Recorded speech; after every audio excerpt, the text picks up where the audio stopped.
Terkadang kita harus bisa ilmu bela diri atau bisa juga ilmu kanuraga. Hal itu karena kita sebagai manusia harus bisa membuat pertahanan diri kalau ada sesuatu terjadi yang mengharuskan kita untuk berkelahi. Oke guys, tanpa berlama-lama kita langsung masuk aja ke ceritanya.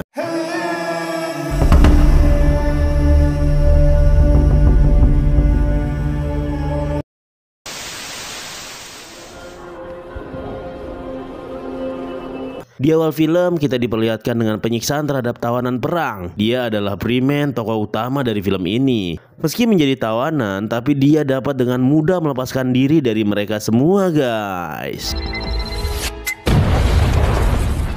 Singkat cerita, beberapa tahun kemudian Freeman dan keluarganya nampak begitu bahagia. Suatu hari Freeman dan kedua anaknya berniat untuk menonton pertandingan basket antara dua tim paling bergensi kala itu, dan pertandingan tersebut akan dilakukan di tempat Freeman bekerja. Di sana juga akan ada dua tamu penting yang turut hadir dan menonton jalannya pertandingan tersebut. Mereka adalah Diana dan pacarnya Diana, yang merupakan seorang miliarder yang mengelola tempat tersebut guys. Sedangkan pacarnya ini merupakan seorang rapper yang sedang menikmati masa kejayaannya. Di sisi lain terjadi sebuah trouble di gedung tersebut yang mengakibatkan salah satu sinyal wifi di sana mendadak mati. Dan untuk mengantisipasi hal tersebut, kepala staf keamanan memerintahkan teknisi untuk segera memperbaiki masalah tersebut. Sementara itu, semua anak Freeman diberikan sebuah kalung penonton VIP yang dapat memancarkan sinyal GPS agar mereka berdua bisa dengan mudah ditemukan ketika mereka tersesat guys. Tidak berselang lama datanglah beberapa mobil teknisi yang akan bertugas untuk memperbaiki wifi di sana. Kemudian Diana dan pacarnya bertemu dengan gubernur dan wali kota. Dia disambut dengan sangat hangat dua pejabat tersebut karena memang Diana ini merupakan investor utama di tempat tersebut guys. Kembali lagi kepada tim teknisi yang baru saja datang tadi. Ternyata mereka mempunyai niat terselubung dengan menyabotase seluruh bangunan milik Diana itu. Lalu mereka juga menggunakan seragam petugas keamanan guys untuk mengelabuhi para pekerja di sana, dan aksi sabotase pun dimulai. Tak lama berselang, ketua dari para penjahat berhasil menyekap Diana dan memodarkan gubernur di sana. Dia mengancam Diana untuk menebus keselamatannya dengan harga $1 miliar. Di sisi lain, anak perempuan Freeman kebelet pipis guys dan meminta izin kepada kakaknya untuk pergi ke toilet. Namun di sana dia malah melihat sesuatu yang mengejutkan. Karena melihat hal tersebut, dia pun langsung dibawa oleh para penjahat yang menyamar sebagai petugas keamanan di gedung itu. Freeman yang baru saja kembali dari tugasnya langsung dibuat khawatir ketika anak perempuannya tidak bersama dengan sang kakak. Beruntung anaknya itu memakai kalung VIP yang sudah dilengkapi dengan alat pelacak di dalamnya. Alhasil Freeman dengan mudah bisa menemukannya. Ketika Freeman hampir menemukan jejak sang anak, para penjahat langsung mengetahui bahwa anak tersebut menggunakan kalung VIP yang ditanamkan sebuah alat pelacak di dalamnya, sehingga membuat lokasi mereka bisa ditemukan dengan sangat mudah. Penjahat itu pun juga menganggap anak Freeman tersebut merupakan anak orang yang sangat penting. Untuk mengalihkan perhatian Freeman, dua anak buah penculik tersebut lalu memutuskan memisahkan diri dan menghadapi Freeman 1 lawan 1. Namun karena Freeman merupakan seorang tawanan veteran perang yang jago bela diri, tidak susah baginya untuk mengalahkan penculik tersebut guys.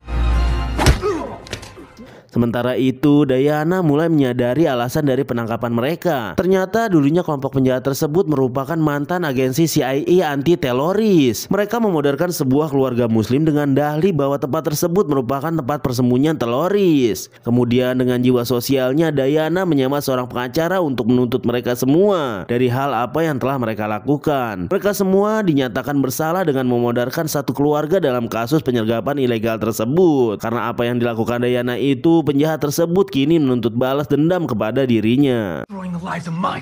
Di sisi lain, Freeman dan satu temannya kembali mencari anak perempuan Freeman yang sampai saat ini belum ditemukan. Namun lagi-lagi dia bertemu dengan penjahat yang menyamar menjadi petugas keamanan. Lalu aksi kejar-kejaran pun terjadi.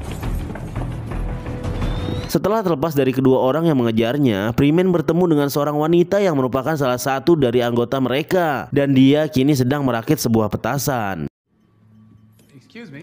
Setelah sedikit berbasa-basi, Freeman langsung menghajar wanita itu hingga tumbang. Namun karena takut Freeman akan mendapatkan informasi darinya, dia memilih untuk modar dengan menyedorkan kepalanya sendiri guys. Setelah wanita itu modar, Freeman langsung mendekati petasan yang dipasang. Dan ternyata petasan tersebut bernama petasan ceplik. Petasan itu bisa diaktifkan dengan remote, bahkan hanya dengan sensor sensitif gerakan. Namun dengan mudah Freeman dapat menjinakkan petasan tersebut, guys.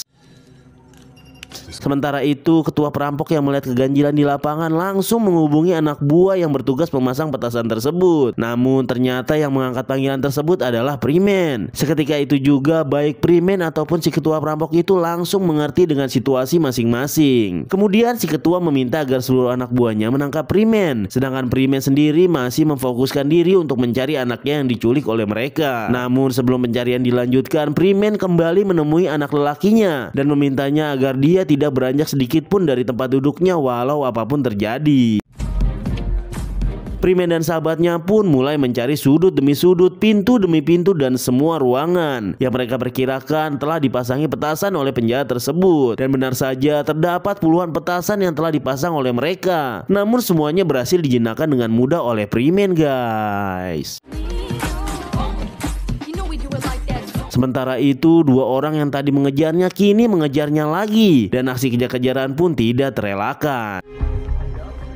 Di sela-sela pelarian, Freeman bertemu dengan atasannya yang ternyata merupakan salah satu dari penjahat yang menyabotase tempat itu. Dengan penuh kemarahan, Freeman berhasil memodarkannya dengan mudah.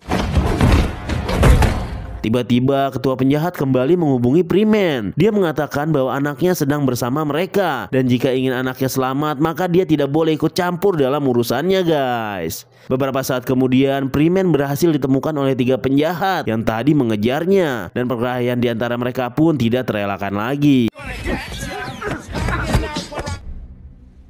Lagi-lagi Freeman dapat mengalahkan mereka bertiga dengan cukup mudah.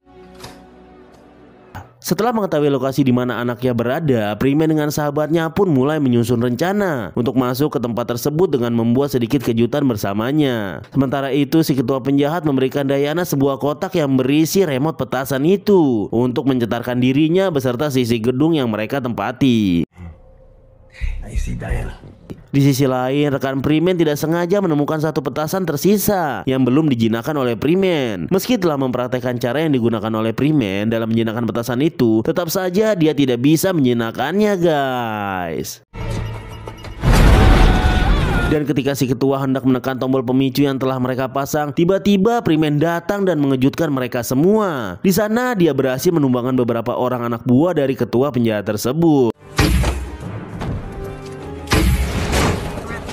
Sementara itu, si ketua melarikan diri dengan membawa anak Freeman. Setelah dia mengetahui bahwa petasan yang dipasangnya tidak ada yang mencetar, lalu dia membawa anak kecil itu ke atas lapangan basket. Dan disinilah final fight pun terjadi antara Freeman dengan penjahat tersebut. Namun ketika penjahat itu sedang terdesak, dia langsung melemparkan anak Freeman dan memilih untuk kembali melarikan diri dari sana. Akan tetapi Diana datang dan langsung menghadangnya. Dia juga menjedorkan kaki kedua penjahat itu hingga membuatnya tak berdaya. Dengan cepat Freeman menempelkan petasan di dada si penjahat, lalu melemparkannya ke arah lapangan basket. Belum juga sampai di bawah, dia keburu mencetar dan modar akibat petasan yang dibawanya.